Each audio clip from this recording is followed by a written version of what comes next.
This is Mitali. Welcome to evidyarthi.in। चलिए दोस्तों start करते हैं अपने next intext question page number 138 पे क्वेश्चन नंबर 2 के साथ। ठीक है, सो देखते हैं सबसे पहले हमारा क्वेश्चन क्या है। Why is the weight of an object on the moon 1/6 its weight on the earth?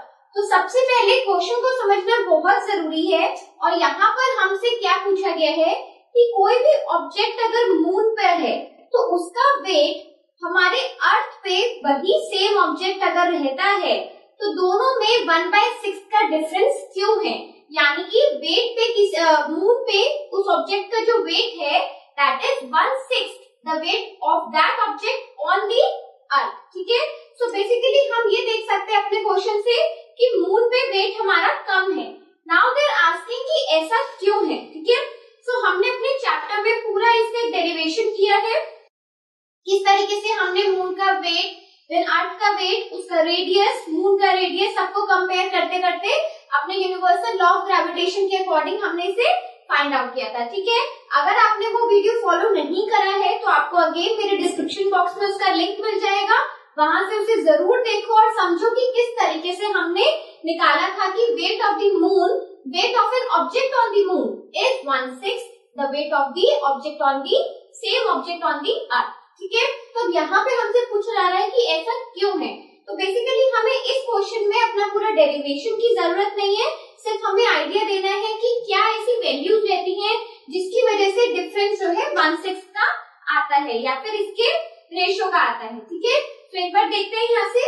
The mass of the moon is approximately 1/100 times the mass of Earth।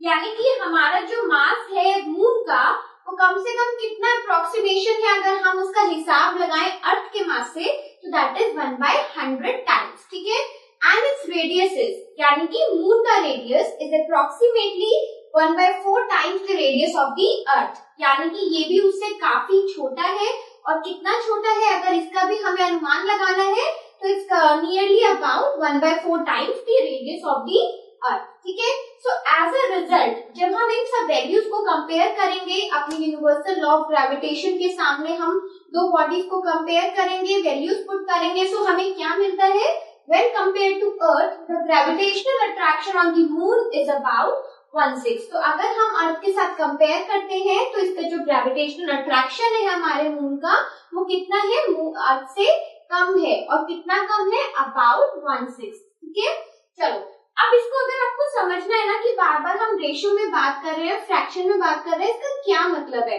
तो आप इसको ऐसे समझो कि सपोज अगर ये मेरे पूरे अर्थ का ग्रेविटेशन है, ठीक है, ये पूरा एक काफी स्ट्रॉन्ग हमारे अर्थ का ग्रेविटेशन है, and if I divide this into 6 parts, तो हम इसे क्या करते हैं 6 पार्ट्स में डिवाइड कर देते हैं। ठीक है, अब उसमें से अगर हमने इसका एक पार्ट ले लिया ना तो इतना ही है सिर्फ मून का gravitation.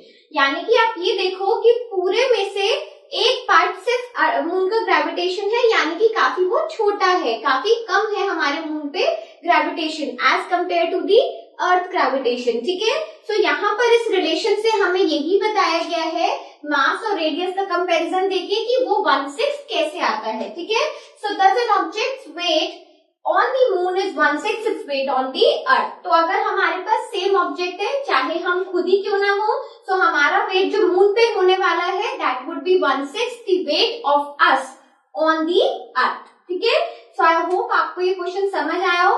Now moving on with more further questions, stay tuned with us, up till then bye.